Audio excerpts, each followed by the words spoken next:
Hello everyone, this is Al-Fadi. I want to welcome you back to another video of this series called Qu'rans, Hafs versus Warsh. Why did we choose this topic? Because there is apparently variant text readings and many ways to pronounce certain words in the Quran. Our Muslim friends insist that really it bears no impact or effect at all on the meaning of the Quran, the preservation of the Quran, most importantly, the implication, in this case, theological implication, as most of these variants will bear. All that to say is, we want you to be the judge. Do they sound the same when we read these two particular comparisons side by side for each verse that we are going to highlight for you? Do they sound the same or do they sound different? Do they mean the same or do they mean differently, whether from a theological standpoint, from a linguistic standpoint, or just from bare pronunciation? That's what we want you to at least walk away from these videos. And here's another thing, Jay. We've been doing this now for a few videos. Our Muslim friends insist also that there's this preservation through memorization and oral transmission. Well, this actually flies in the face of that. This shows that there has been flaws in the memory, that someone couldn't remember exactly how it was being read.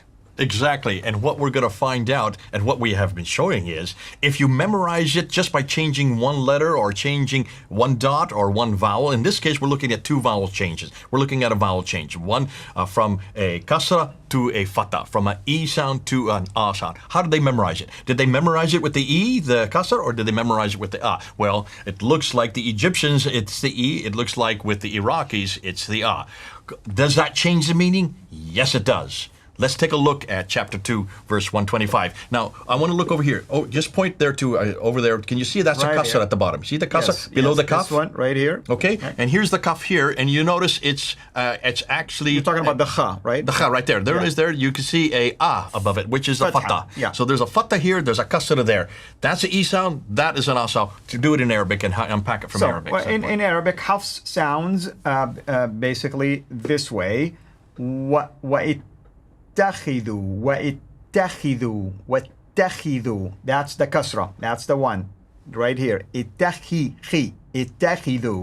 Right here in Warsh, it will sound وَاتَّخَذُوا. Fatha. تَخَذُوا. You can see the difference here. Now, let me tell you. One is imperative, command, right here in Hafs. Allah is saying, take from the station of Abraham a place to pray. Oh my gosh, I mean, we don't want to even deal with that right now. That's idolatry right there. The station of Abraham is basically, supposedly, the footprints of Abraham.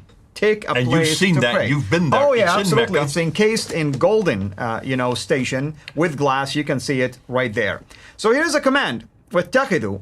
Right there, it's a report. Somebody's reporting that someone took this position in the past, have taken this position.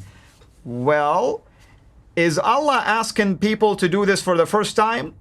Or is he imitating someone else who did this position? And one is in the present. He's saying, do it right now. That is right. In the past, and it's already been done. The action has already taken place. So Hafs is addressing a plural form, take you, because that's in a plural form, which fits the context better than the Warsh, because this should be a plural if it's been done by many people. So you have a number of problems here. Not only you have grammatical difficulties, you've got a theological problem, because is this something that God is demanding, or is this something that's already happened? You also have a time problem. Is it happening present, or did it happen in the past? You cannot say that this is incidental. This has no difference in meaning. This has not only a different meaning, I would suggest this has a whole difference as to what God imposes upon you. Because I would like to know if God wants us to do that, or if we can do it ourselves. That's right. And remember, Islam is a religion of works. These are very important actions, rituals that you have to do. Here, Allah is reporting that now we have made the house, right, the place for prayer, to be a safe place right now. And as a result, I want you now to go ahead and do this. Over there is like we just took it over, but here is what the people who were there used to do. There you go. What does that mean? Well, You want me to continue to do what they're doing? I thought it was taken out of the idolaters, wasn't it? There you go. So you can see, coming and going, we're going to have completely different contexts. We're going to have completely different meanings. We're going to have, in this case, also a difference in doctrine. So I would love to know what Shepherd Ali does with this. We're going to just keep coming up because we're going to come up with more after more after more. Now, the next one we're going to be doing is we're going to stay in chapter 2, and then we're going to move to verse 140. Very good. You've heard the man. We'll see you next time. God bless you. Thank you for watching this video. Be sure to like and subscribe to our channel Sura International and click on the bell so that you receive notifications whenever we publish a new video or go live. I would also like to appeal to you to consider becoming a Patreon patron by clicking the link right below. By doing so, you can give towards the production of these videos. There are also other options for you where you can give to our channel. I thank you from the bottom of my heart.